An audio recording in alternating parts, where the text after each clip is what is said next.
In generations, there comes a leader who not only transforms a nation but also pulls it on the global stage.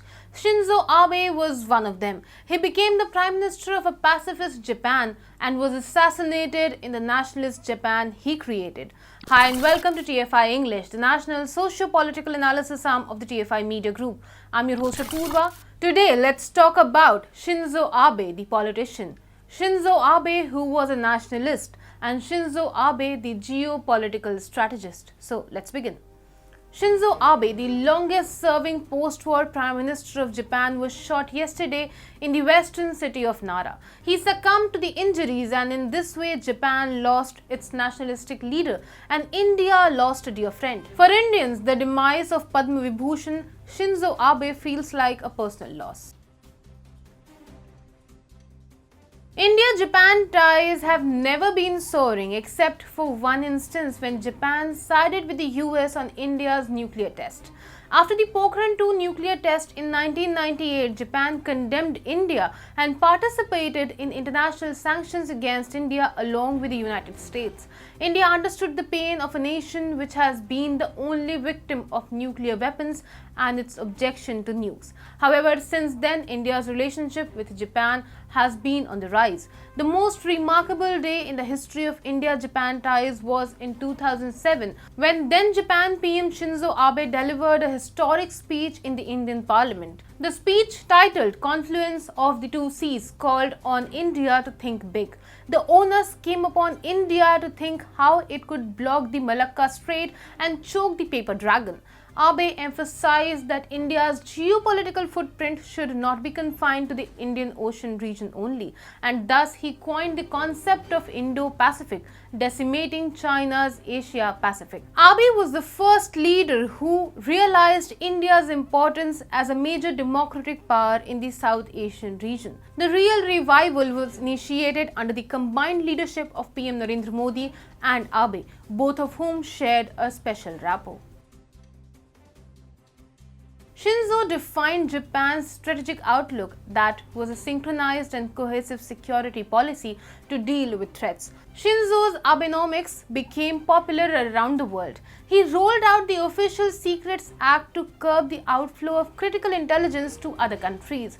He criminalized espionage to curb the menace of Chinese student spies. Not only this, he opened his arsenal against Beijing for its misadventure in Taiwan. It was Shinzo Abe who kept China away from invading Taiwan. Abe realized the importance of being a military power in the ever-changing world, keeping the expansionism of China in mind. Shinzo looked at India as the Asian power that could contain China's assertiveness and hence looked up to India for allegiance on the issue of China. He brought the democracies together from the West to Australia with a major role of India and formed the Quad.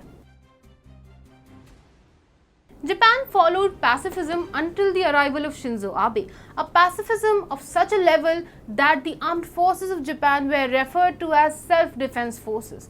Abe left no stone unturned in converting Japan into an assertive military power and pulled it from pacifist restrictions. Abe also oversaw the making of Japan's first aircraft carrier since World War II.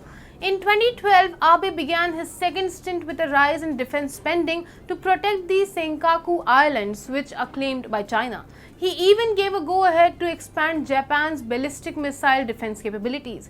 To your surprise, Abe even floated the idea of Japan hosting American nukes. Japan did not only mature under Abe but was born as a sovereign state under him. He unveiled the reality of the world in front of the Japanese, who imagined the world as utopic and unrealistic La La Land.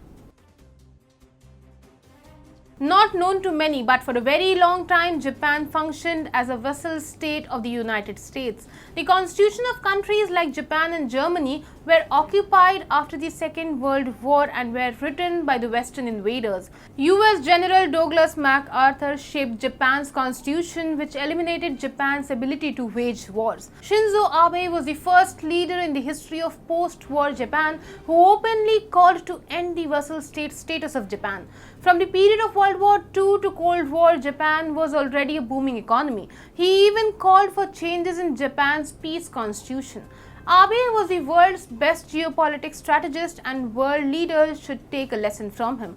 Once it was said, you cannot change the world order without sacrificing some lives, and this seems to have come true in the case of Shinzo Abe. The West wants to maintain its hegemony, and it was not possible with Abe alive. The sacking of Boris Johnson can be seen in the same light. To end, the equations of geopolitics in this world change very rapidly.